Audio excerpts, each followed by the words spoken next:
Buenas tardes.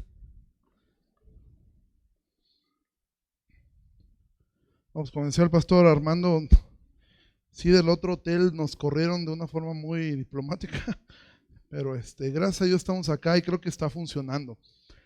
Creo que está siendo de bendición este lugar y pues ahí vamos poco a poco con las cositas que se están haciendo, pero el Señor ha sido muy bueno. Entonces, eh, hoy vamos a mirar una historia. Yo, las últimas veces que me ha tocado predicar, he estado escogiendo historias de Pedro.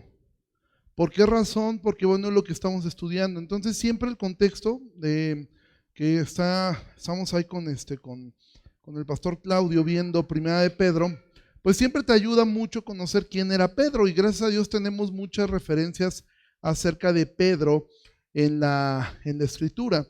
Entonces eso nos ayuda mucho a poder tener un mejor contexto. Y hoy vamos a ver otra historia de Pedro en el Evangelio de Mateo. Entonces, si quieres ir a tu Biblia y a Mateo capítulo 14, en lo que vas llegando ahí, déjame contextualizarte un poquito lo que ha pasado, cómo es que llegamos a la historia que vamos a ver. Mateo es el Evangelio que más parábolas nos narra. Las parábolas que Jesús contó prácticamente están, pues su gran mayoría están ahí en el libro de Mateo. Y en el capítulo 13, de hecho, comienza con una de las parábolas más famosas, que es una parábola que comúnmente se le conoce como la parábola, hasta va a hacer feedback aquí, está demasiado agudo. La parábola del sembrador es una parábola que de hecho tiene un mal nombre, porque la parábola del sembrador, realmente la parábola no trata de un sembrador, trata de 4 tipos de suelos. Es una parábola que trata, si pusiéramos un mejor nombre, sería la parábola de los suelos. Jesús cuenta esa parábola y después va a contar muchas más parábolas a lo largo de Mateo capítulo 13. Pero prácticamente después Mateo, inspirado por el Espíritu Santo, lo que nos va a describir al final del capítulo 13 y en el capítulo 14 es una ilustración de poder ver claramente cómo es que la palabra, por ejemplo, al final del capítulo 13 Jesús predica en Nazaret y la gente no lo escucha. De hecho lo querían aventar de un barranco. Esto lo vemos en Lucas capítulo 4. Y con esto podemos mirar cómo es esta semilla que cae junto al camino, que escuchan, pero no entienden, viene el malo y arrebata lo que fue sembrado en su corazón. Después pasas al capítulo 14 y vamos a ver varias historias, pero una que es la de las más famosas de Jesús es la alimentación de las 5,000 personas. Ellos obviamente reciben la palabra con gozo, igual que el suelo con pedregales. Reciben con gozo la palabra, pero después no les gusta lo que escuchan, ¿sí? Y de hecho, esa historia va a terminar, tú puedes ver cómo termina esa historia en Juan capítulo 6, y esta gente termina, después de haber comido, los afanes, el deseo de riqueza, les terminan ahogando la palabra, que eso es, como Jesús dijo, la palabra que cae sobre espinos. Pero hay un cuarto tipo de suelo, el suelo fértil. Y ahora los discípulos van a poder ejemplificar cómo es un tipo de suelo fértil. Y es allí donde vamos a llegar a la historia que quiero que estudiemos, que está en Mateo capítulo 14, versículo 22. Entonces todo lo que te acabo de dar ahorita fue una introducción y un contexto de lo que vamos a ver. Entonces, Mateo 14, versículo 22, lo vamos a ir leyendo por partes, dice así, versículo 22, enseguida ¿de qué? Enseguida de haber alimentado a las 5,000 personas. ¿Sí? Jesús acaba de alimentar a 5,000 personas con un poco de comida. Y entonces dice, enseguida Jesús hizo a sus discípulos entrar en la barca e ir delante de él a la otra ribera, entre tanto que él despedía a la multitud. Despedida la multitud, subió al monte a orar aparte, y cuando llegó la noche estaba allí solo. Y ya la barca estaba en medio del mar, azotada por olas, porque el viento les era contrario. Entonces, ¿qué ocurre? Pues los discípulos, tú te puedes imaginar el éxtasis o las conversaciones que iban haciendo. Recuerda, iban en la barca, los 12 acababan de ver un milagro impresionante, pero aparte la Biblia nos narra que sobraron 12 cestas de comida, recogieron todo lo que sobraba y sobraron 12. ¿Quién crees que se llevó esas 12 cestas? Los discípulos. Entonces, ellos van en la barca, pues seguramente comentando lo que ocurrió, van contentos, llevan comida, ¿sí? Por si no se habían saciado, llevan comida. Pero de repente entonces ven que Jesús se queda y Jesús se queda orando. Y entonces comienza una tormenta en el mar de Galilea. Y ellos están ahí atrapados. Ahora mira, algo que podemos mirar de esto es, casi siempre cuando tú tienes un buen momento, va a dar paso a un mal momento. Por ahí alguna vez alguna vez contamos la historia de este rey que pide a sus siervos que le escriban en un papel muy pequeño una frase que les sirva para toda circunstancia. Los hombres sabios de ese lugar no sabían ni qué escribir, hasta que un anciano pone en un pequeño papel que podía caber en el anillo de este rey una frase. Después de esto vino una guerra, este rey queda exiliado de su propia nación y se acuerda del papel y entonces lo saca y lee una frase que dice: esto también pasará. Esto lo llena de ánimo y entonces recupera un ejército, va contra ese pueblo, ganan y están entrando victoriosos nuevamente al pueblo, y este rey manda a buscar a este anciano que le hizo esa frase y le dice: gracias porque eso me animó. Y este hombre le dice: rey, vuelva a leer el papel hoy mismo, porque esto también pasará. Sí, es decir, los momentos buenos de tu vida van a pasar y van a dar paso a momentos malos. Los momentos malos tampoco van a durar para siempre, van a dar pie a momentos buenos. Pero es duro pensar, ¿y por qué me ocurren? Si yo vengo bien contento, vengo súper bien y de repente viene una mala noticia. Y entonces cuando se ponen las cosas difíciles, parece que Jesús está lejos. Parece que Jesús está apartado porque Jesús no se subió a la barca. Pero fíjate ¿dónde está Jesús cuando tú estás pasando por momentos muy difíciles? Y yo sé que aquí hay gente que está pasando por momentos duros. Mira, nosotros cuando venimos a la iglesia nos vemos y pues nos vemos por lo general, pues procuramos o procuran, no me voy a incluir en eso, ya hoy me descalificaron, procuran vestirse bien, ¿sí? Entonces nos vemos aquí todos como los pingüinitos de Madagascar, gorditos y bonitos. Pero la realidad es que nadie sabe lo que estás viviendo. Y a veces estamos pasándola bien mal y preguntamos: ¿dónde está Jesús? Pero fíjate, el Evangelio de Marcos narra algo que Mateo no vayas ahí, aquí te lo van a poner.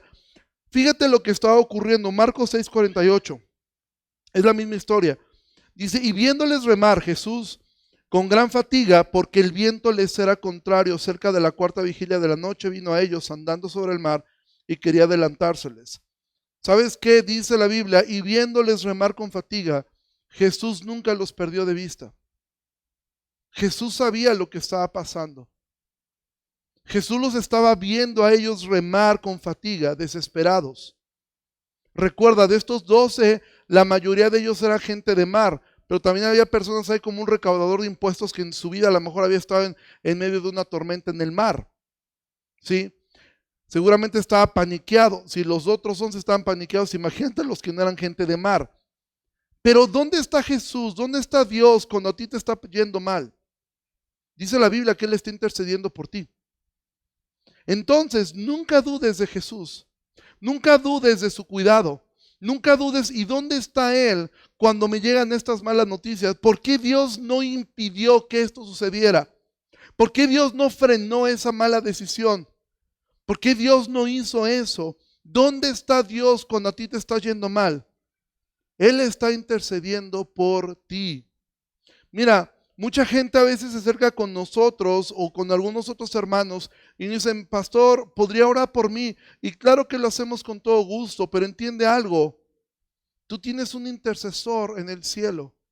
alguien que está orando por ti, alguien que sí está viendo cuando tú estás remando con gran fatiga. Tú nunca te has alejado del ojo de Dios. Aunque tú pienses, es que yo me siento solo, puedes sentirte solo, está bien, pero sabe esto, nunca has estado solo. Tu sentimiento no determina la realidad. La verdad la determina la palabra de Dios. Y dice la Biblia, sea Dios veraz y todo hombre mentiroso. Tú te puedes sentir solo, nunca has estado solo. Tú dices, ¿dónde estaba Dios cuando ocurrió esto? ¿Dónde estaba Dios cuando esa persona me hizo daño? ¿Dónde estaba Dios cuando me defraudaron? ¿Dónde estaba Dios? Dios estaba viendo todo. Y estaba orando por ti. Ahora, ¿por qué suceden de repente cosas tan difíciles? ¿Sí? Y la pregunta se vuelve más difícil de responder cuando vas caminando bien. Mira, cuando has hecho las cosas mal es fácil saber por qué te está yendo mal. Si de repente tú recibes llamadas a las 3 de la mañana cobrándote, y dices, un emisario de Satanás. No, es Coppel cobrándote lo que te sobreendeudaste. Entonces entiendes, esta me la gané. Pero qué difícil es vivir cuando dices, es que yo sí me estoy esforzando.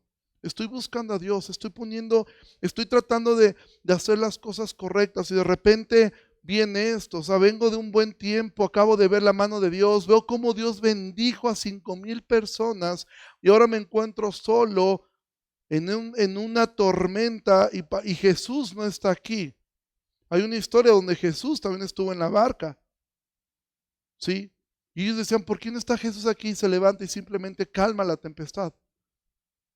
Pero fíjate lo que ocurre a las 3 de la mañana, versículo 25. Mas a la cuarta vigilia de la noche, eso es 3 de la mañana, Jesús vino a ellos andando sobre el mar. Y uno dice, si tú lees esta historia por primera vez, dices, ya se solucionó el problema. 26. Y los discípulos, viéndole andar sobre el mar, se turbaron diciendo, un fantasma. Y dieron voces de miedo. Mira, hace unos días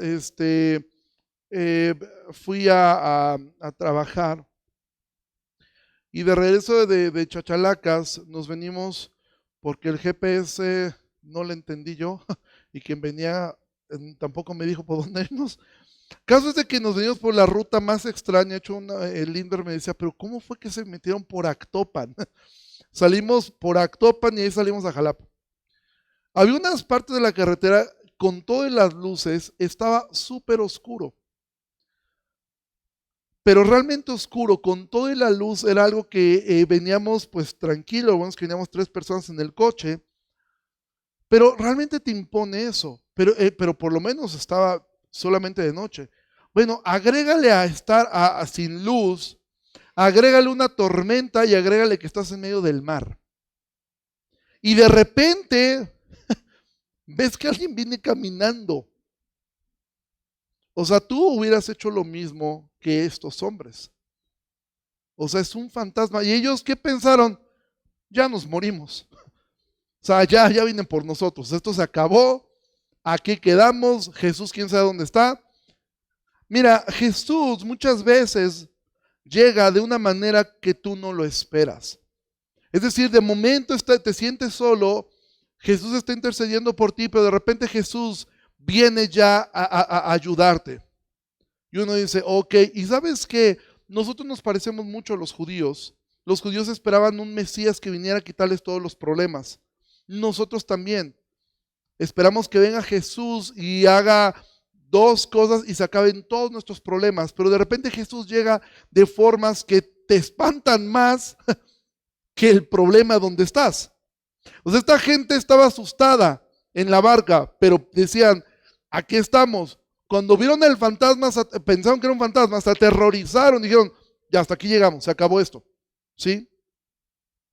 Muchas veces la manera que Jesús se va a presentar en medio de tu problema, pareciera que va a ser el problema más grande.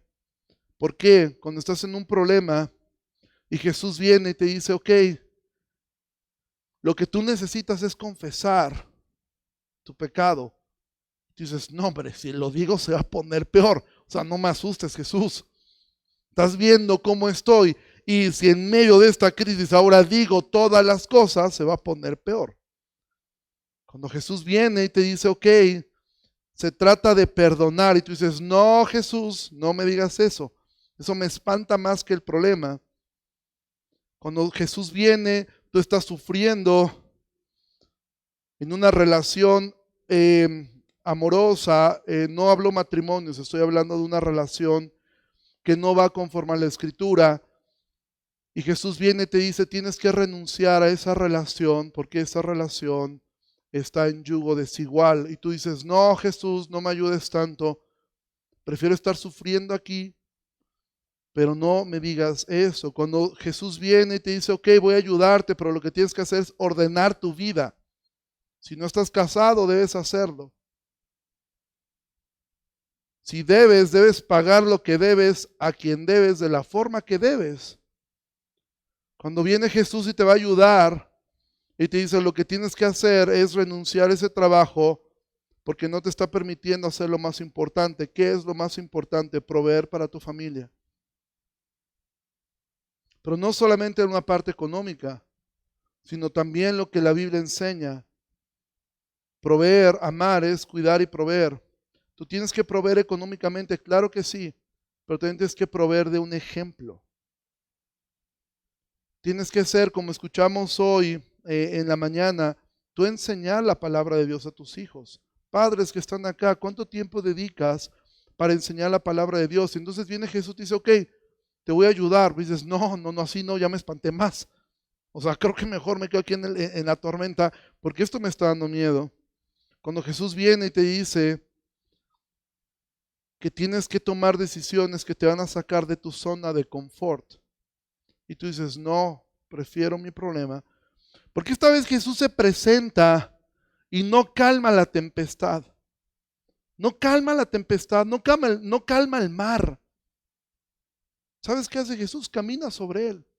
Porque Él es Señor. Él es Señor de los problemas. Él es Señor de todo lo que está pasando. Él está gobernando. Mira, a Dios no le espanta todo el progresismo. Nosotros sí nos espantamos y de hecho pues luchamos contra estas ideas, pero a Dios no le quita la paz, lo que está pasando.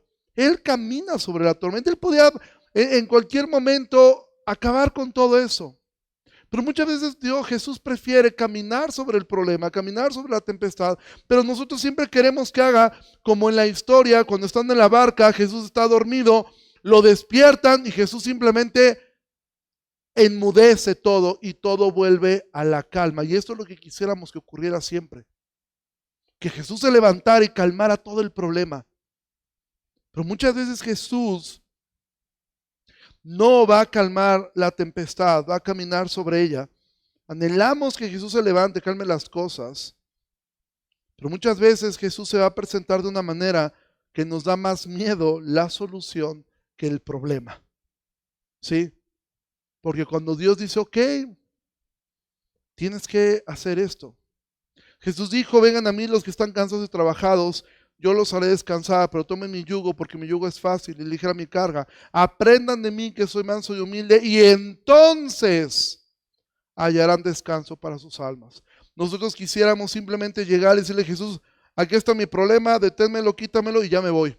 Jesús te dice, ok, me quedo con tu carga, pero tomas mi yugo. No, yo no quiero un yugo. Ok, entonces quédate con tu carga.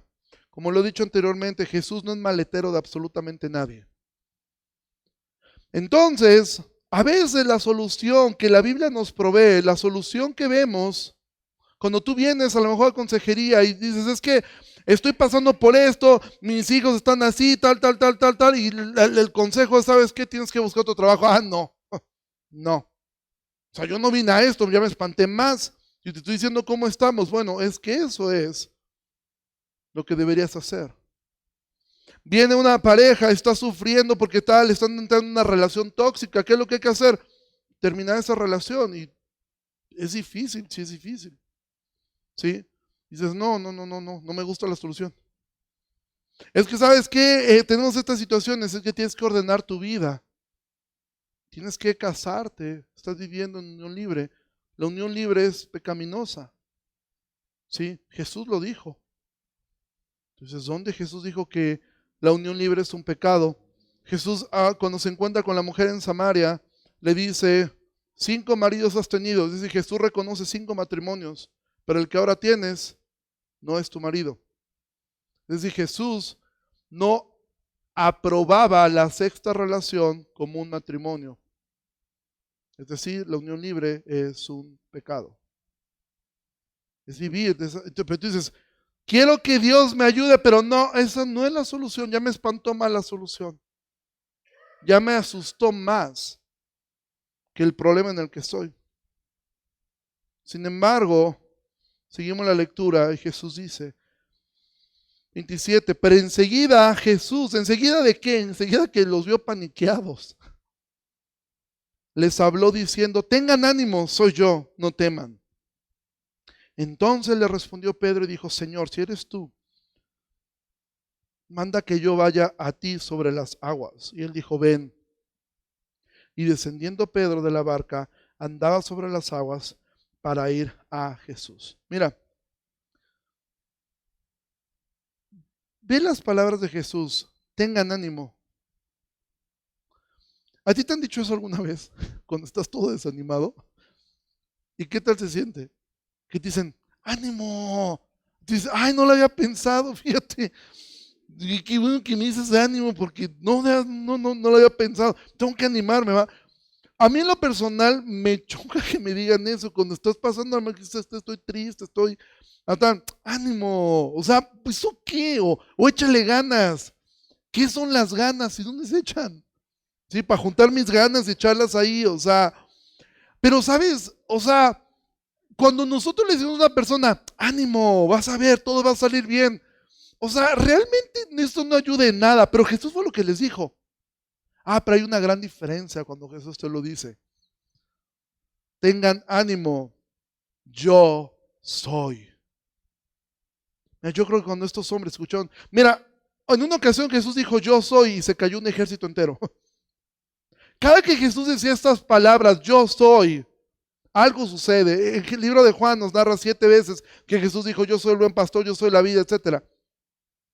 Cuando Jesús decía yo soy, él estaba haciendo una referencia a Éxodo, el gran yo soy. Entonces cuando Jesús te dice ten ánimo, no es como échale ganas, no, Jesús te dice ten ánimo, yo soy, no tengas miedo. Es decir, Jesús lo que le está diciendo a ellos, no tengan ánimo, yo soy el Señor de esta tormenta, yo soy que el Señor de este mar, yo soy quien puede controlarlo todo. Tú piensas cuando estás en un problema que lo que quitará el dolor de tu corazón es que las cosas en tu casa se mejoren, y Jesús te dice, yo soy lo que necesitas. Tú piensas que lo que necesitas es una casa perfecta. Jesús te dice, no, soy yo lo que tú necesitas. A veces dices, es que yo estoy sufriendo, la economía está muy mal, Señor, provéeme. Y Jesús te dice, ten ánimo, yo soy lo que tú necesitas. No necesitas dinero, me necesitas a mí. Creemos que lo que necesitamos es una relación amorosa, porque sin ella me muero. Y Jesús te dice, yo soy lo que tú necesitas. Yo soy. ¿Tú crees que necesitas un cónyuge? No, tú me necesitas a mí. Tú dices, yo lo que necesito es un trabajo mejor. Jesús dice, yo soy lo que necesitas. A veces crees que lo que necesitas es un hijo, es una casa, un esposo, una esposa, un mejor salario, que tu hijo ingrese al camino, que entiendan, que alguien se interese en tus problemas. Es que yo necesito que alguien me entienda, es que yo necesito crecer ministerialmente. Y Jesús te dice, yo soy lo que tú necesitas. Yo soy. Estos hombres pensaban, lo que necesitamos es que se calme la tormenta. Jesús le dice, no, lo que ustedes necesitan es a mí en la barca. Eso es lo que tú necesitas. Entonces Pedro sí entendió eso. Pedro sí entendió y dijo, es él lo que necesito. Yo necesito estar, ok, estoy en la barca, pero ya está Jesús. Mira, muchas veces juzgamos a Pedro y hay tantos chistes acerca de Pedro, de lo impetuoso de Pedro y todo, pero realmente Pedro fue un hombre impresionante, ¿sí? O sea, Pedro vio la tormenta y él sí entendió esto. Y él dijo, ok, no teman, yo soy. ¿Sabes qué? Está mejor ahí que aquí, porque allá está Jesús. Puede ser que esto parece más seguro, pero allá está Jesús. Entonces Pedro baja de la barca. No lo hizo por presunción. Mira, te digo algo, nadie en su sano juicio se baja a las 3 de la mañana en medio de una tempestad en mar abierto. O sea, nadie. O sea, nadie va a decir, te voy a presumir cómo nado. Eso lo haces un día en una alberca. ¿Sí? Pero no lo haces a las 3 de la mañana en medio de una tormenta. Entonces, él no busca ser pretencioso. Pedro entendía algo: caminar solo hacia Jesús en medio de una tempestad es más seguro que permanecer en la barca acompañado. Jesús dijo, es más seguro ir allá que estar acá. ¿Te das cuenta? O sea, él entendió eso. Pero como toda en la vida, no existe un caminar perfecto. Porque la historia continúa, dice versículo 30, pero siempre que uno ve un pero en la Biblia o en cualquier texto, el pero es un cambio radical. O sea, todo va bien y ahora va a tomar una dirección al otro lado. O todo va muy mal y viene un pero, significa que va para algo bueno.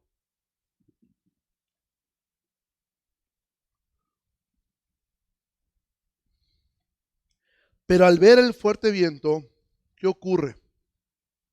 Tuvo miedo. ¿Te acuerdas lo que Jesús les dijo? Tened ánimo. Yo soy, no teman. Y eso fue lo que ocurrió con Pedro. Pedro creyó que él era, le creyó que venía ánimo, pero le costó trabajo no tener miedo. Dice, pero a ver el fuerte viento tuvo miedo y comenzó a hundirse. Dio voces diciendo, Señor, sálvame. Al momento Jesús, extendiendo la mano, asió de él y le dijo, hombre de poca fe, ¿por qué dudaste? Mira, ¿alguna vez te has hundido en el mar? ¿No? Bueno, yo sí. La semana pasada, por poco y me hubieran cafeteado el viernes pasado, porque de parte del trabajo estaba el mar muy picado y en estas motos acuáticas pues me tocó hacer algunas cosas ahí. Bueno, ni me tocó hacer porque ni siquiera llegué a hacerlas. Y las olas realmente estaban altas. ¿Y qué ocurrió? Pues que en una de esas olas, pues nos caímos de la moto en medio del mar, con olas de 1,5 metros, 2 metros de altura, y se siente bien gacho, y era de día. O sea, yo creo que si hubiera sido de noche hubiera sido horrible, pero estarte ahogando o la sensación de estarte ahogando es algo horrible. Es una sensación espantosa. Es difícil hablar. Yo cuando me caí, evidentemente me paniqué, porque no soy bueno nadando y mucho menos en mar abierto, y menos si una ola te trae como pelota. Y realmente me paniqué cuando empecé a tragar agua y se siente horrible. Pedro estaba así. O sea, Pedro estaba en medio del mar, oscuro. O sea, mira, nosotros siempre pensamos en Jesús apareciéndose y pensamos que Jesús apareció como con una aura resplandeciente que iluminaba medio. No, o sea, la Biblia no nos dice eso. Dice que venía caminando. No se ve nada en medio del mar. De repente ya no ves nada. Yo cuando estaba ahí volteaba para todos lados y nada veía al hombre que manejó la moto, que él obviamente por su habilidad se subió inmediatamente. Yo, cual panda, no sabía ni qué hacer ahí. Y de repente volteaba para todos lados y yo lo que veía era agua, agua, agua y más agua. Y me recuerdo mucho que él me decía, tranquilo, tranquilo. Y decía, ay, no lo había pensado en tranquilizarme. O sea, él no era Jesús, o sea, él no me estaba animando, yo estaba enojado. O sea, ¿cómo me dices tranquilo? O sea, me estoy aquí ahogando. Ahora, ¿por qué fue en el caso de Pedro que él se hunde? Porque Pedro comienza a ver el viento, Pedro comienza a ver la tempestad y Pedro empieza a usar su cabeza, su lógica. Y la lógica decía, Pedro, estás loco, nadie camina en el mar. Lo mismo ocurre Cuando nosotros comenzamos a caminar en obediencia, ¿sabes? Caminar en obediencia no cambia las cosas al instante. O sea, no fue como que Pedro puso los dos pies y ¡pum! Salió el sol, volaron las gaviotas y el mar se calmó completamente. Y unos delfines brincaban a su alrededor. No, no ocurrió eso. Lo que ocurrió es que seguía el problema y entonces, de hecho parecía que de hecho para Pedro las cosas no estaban iguales, ahora estaban peor. Sí, porque ahora ya no estaba en la barca, se estaba hundiendo. Mira, amado, a veces cuando tú obedeces a Dios y dices, ok, voy a terminar esa relación porque sé que no glorifica a Dios. Voy a tener esa conversación con mi jefe porque definitivamente ese trabajo no es lo adecuado para mí. Voy a hacer este cambio en mi vida porque sé que esto es lo que más agrada a Dios. ¿Y qué ocurre? Te va mal. Te empieza a ir mal. Dices, oye, pero si estoy obedeciendo a Dios. O sea, terminé esta relación con esta persona y ahora yo me encuentro completamente solo y él llena su Instagram de 1000 fotos donde está feliz con alguien más. Y entonces comienzas a hundirte. ¿Por qué? Porque dejaste de mirar a Jesús. ¿Sabes cuál es el propósito de esta historia? Ahora vamos a llegar al propósito de esta historia. Pero entonces, cuando tú te estás hundiendo, ya sea porque tomaste pasos de fe y de repente sientes que las cosas se pusieron peor, o porque hiciste las cosas mal y te estás hundiendo completamente, sea cual sea tu situación, si tú clamas al Señor, Señor, sálvame, dice la Biblia, y esto me encanta, dice que Pedro dijo, Señor, sálvame, al momento, algunas traducciones ponen al instante. Jesús extendió la mano y sació de él. Es decir, Jesús no se le quedó viendo y le dijo, ay Pedro, qué bárbaro eres. Ay, quédate tantito, ¿para qué dudas? Ahora, cuando Jesús le dice a él, ¿por qué duda, hombre de poca fe, por qué dudaste? Nosotros siempre tomamos eso, sí, Pedro, hombre de poca fe. ¿Sabes que no fue tanto un regaño eso, sino fue una expresión porque lo de Pedro era, Señor, sálvame, es decir, me estoy ahogando, me voy a morir y parece que tú no estás haciendo nada. La pregunta de Jesús fue, ¿por qué dudaste? Sí, hombre de poca fe, ¿por qué dudaste? ¿Sabes a qué se refería más que nada Jesús? Pedro, ¿a poco creíste que te iba a dejar solo? Si no te dejé solo en la barca, mucho menos te voy a dejar solo cuando te estás hundiendo. ¿Sabes cuál es uno de nuestros mayores problemas? Que pensamos que cuando el pecado ya nos llenó, Jesús nos va a abandonar. Y eso es tener poca fe. Pero te digo algo, un poco de fe es mejor que nada de fe. Jesús dijo que si tuvieras fe como un grano de mostaza. Cuando Jesús le dijo hombre de poca fe, no era algo eh, no era algo denigrante, era una expresión de Pedro. La poca fe es dudar de Dios cuando las cosas van mal. Nunca dudes de Dios, nunca dudes de Jesús. Jesús nunca te va a dejar. No importa cuánto tú hayas fracasado, porque no son tus fracasos los que te definen. Es su victoria en la cruz la que dice quién eres y qué significas. Y tú tienes un gran Salvador. Entonces, no importa cómo es que llegaste a hundirte, lo importante es que sepas que sea por una consecuencia o sea por una prueba, en cuanto tú dices, Señor, sálvame, Él va a extender su mano y te va a sacar de ese lugar. Ahora, no tenemos alguna referencia que Jesús lo haya cargado, ni tenemos una referencia que la tormenta se calmó en ese momento. Lo que entendemos e inferimos es que tuvieron que caminar nuevamente hacia la barca. Es decir, Pedro volvió a caminar. Y entonces viene el propósito de esta prueba, versículo 32. Y cuando ellos, ¿quiénes ellos? Jesús y Pedro, subieron a la barca, se calmó el viento. Entonces los que estaban en la barca vinieron y le adoraron, diciendo, verdaderamente eres Hijo de Dios. El propósito de esta historia no es que el viento se calmara, era que los discípulos le adoraran y le reconocieran no solo como Salvador, sino como Señor. Mira, muchas veces no vamos a entender el por qué ocurren ciertas cosas, pero sí vamos a poder entender el para qué. Toda prueba que tú vivas tiene un para qué, para que aprendas a adorar a Dios, para que puedas adorarle en cualquier circunstancia. Que entiendas que tienes un Dios que intercede por ti cuando piensas que está lejos. Él te anima a encontrarte a Él y que Él sea toda tu satisfacción y Él te va a rescatar cuando tú clames a Él.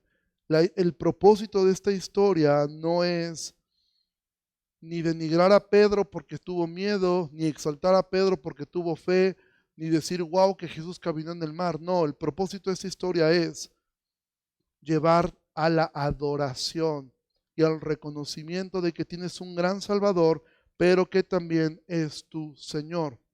Mira, cuando me caí ahí en el mar, me paniqué los ánimos de este hombre que me decía, tranquilo, tranquilo, o sea, no me servían de nada. ¿Cuándo fue cuando yo logré tranquilizarme? Cuando entendí que tenía un chaleco salvavidas. Cuando me di cuenta que por más que me hundiera, el chaleco me sacaba a flote, y me sacaba a flote, y me sacaba a flote. Ahí fue cuando me tranquilicé. Dije, ok, o sea, ya, estás seguro, no te vas a hundir. Y él me decía, tienes que nadar hacia acá porque te tengo que empujar para sacarte de las olas. Y así hice. Intenté, nadé un poco, no me sacó de las olas. La historia más corta, fueron por alguien, entre dos personas me ayudaban para subirme al jet ski y tuvimos que regresar. ¿Sabes? Tú y yo tenemos algo mejor que un chaleco salvavidas. Tú tienes a Cristo abrazándote. Que no se te olvide nunca eso. Cuando sientas que ya te estás hundiendo, mira, tú puedes sentir lo que sea. Yo estaba sintiendo que me estaba ahogando, pero si el chaleco hubiera hablado, me dice, no es ridículo, no te estás ahogando, estás flotando. Sí, o sea, no te vas a hundir. O sea, cálmate, no te estás hundiendo. Pero yo sí sentía eso. O sea, yo sentía me voy a ahogar. Pero si el chaleco hablaba, me ha dicho, no, no te vas a ahogar, porque yo te estoy sosteniendo. Entonces nosotros, es que yo me siento sola, es que Dios no me oye, es que me estoy ahogando. Y Jesús dice, yo estoy aquí. Yo te estoy abrazando, yo te estoy sacando a flote. No importa cuánto te hunda una ola, yo te voy a sacar nuevamente porque te amo. Pero el propósito es que al final del día Dios te va a ayudar no para que tú obtengas lo que tú quieres. En una de esas Dios también lo da. Pero el propósito principal es que tú adores a Dios. Porque ¿qué haces tú? Y esto es lo importante, y con eso estamos casi terminando la predicación. ¿Qué haces cuando las cosas se calman? Cuando Dios ya te sacó del problema, dices, ya me sacó el problema, vámonos aquí. Y no me vuelven a ver en la iglesia hasta que tenga otro problema. ¿Sí? ¿Qué hacemos cuando Dios ya te ayudó, te sacó del fango, te sacó del problema? ¿Qué es lo que hacemos? Adoramos a Dios, reconocemos que Él es Dios, reconocemos que Él es Señor, y esto nos ayuda a hacer tierra fértil. Lo decimos, gracias, ya me sacaste del problema y ya me voy. ¿Qué vas a hacer? Estás en un problema. Santiago dice que nos gocemos cuando estemos en diversas pruebas. ¿Qué vas a hacer cuando Dios te ayude y salgas de ese problema? ¿Qué vas a hacer después? ¿Vas a rendirte en adoración a Él? ¿Vas a reconocer que Él es Señor? Y quiero terminar con unas palabras que seguramente a Pedro le vinieron a la mente, quizá no en este momento, quizá años después. Mira, ahorita que estamos estudiando Pedro, a mí me ha gustado mucho leer las historias de Pedro, porque después trato de leer Primera de Pedro con estas historias en mente, porque, o sea, si a nosotros nos impacta esta historia, ¿tú crees que a Pedro se le olvidó esto? Jamás.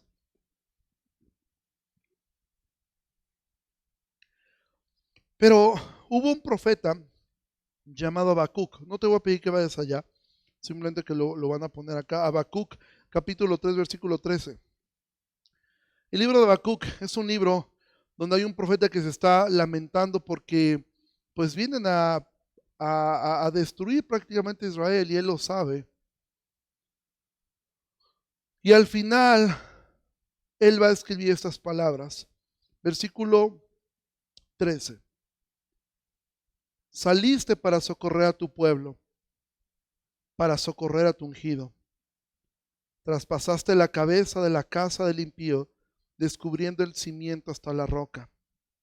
Horadaste con sus propios dardos las cabezas de sus guerreros, que como tempestad acometieron para dispersarme, cuyo regocijo era como para devorar al pobre encubiertamente. Y lee estas palabras.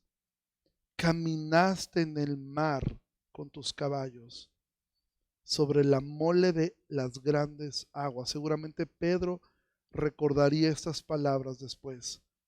Él diría, así como Habacuc lo habló poéticamente, yo lo vi a él caminar sobre el mar.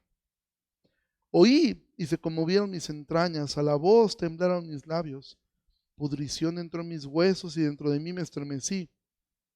Si bien estaré quieto en el día de la angustia, cuando suba al pueblo el que lo invadirá con sus tropas. Aunque la higuera no florezca, ni en las vides haya frutos, aunque falte el producto del olivo, y los labrados no den mantenimiento, y las ovejas sean quitadas de la majada, y no haya vacas en los corrales. Con todo, yo me alegraré en Jehová, y me gozaré en el Dios de mi salvación. Jehová, el Señor, es mi fortaleza, el cual hace mis pies como de ciervas, y en mis alturas me hace andar. ¿Sabes qué ocurrió después de estas palabras increíblemente hermosas que Habacuc escribió? Fueron llevados cautivos. ¿Sabes qué ocurrió con Pedro después de esta historia? Pedro después hizo lo peor que hizo en su vida. Negó a Jesús. Pero después de eso, Jesús lo restaura y después Pedro le va a decir a Dios 3 veces no cuando le muestra un éxtasis. Y después Pedro se va a acobardar con los judíos.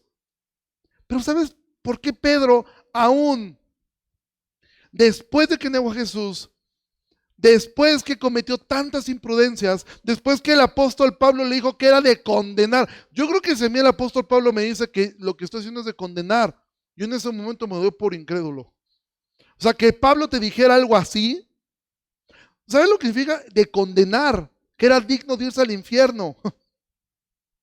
O sea, si a mí el apóstol Pablo me dice algo así, yo agarro mis cosas y me voy. ¿Qué es lo que a Pedro lo sostenía? Saber que simplemente decía, Señor, sálvame. Y Jesús nuevamente lo sacaba a flote. No importa cuántas veces caiga el justo. Si clama a su Señor, Dios lo levantará. Pero ¿qué vas a hacer después que te levante? ¿Qué vas a hacer? ¿Le adorarás? ¿Le reconocerás como tu Señor, igualmente que tu Salvador? ¿O nos olvidaremos de Él cuando las cosas sucedan? ¿O cuando Dios te dio lo que querías? ¿O cuando Dios definitivamente dijo no?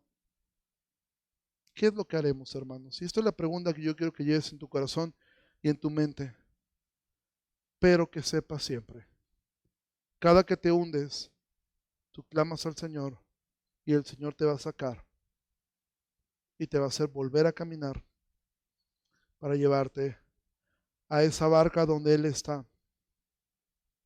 Y si Él está en la barca, esa barca no se hunde. Ponte de pie, vamos a terminar.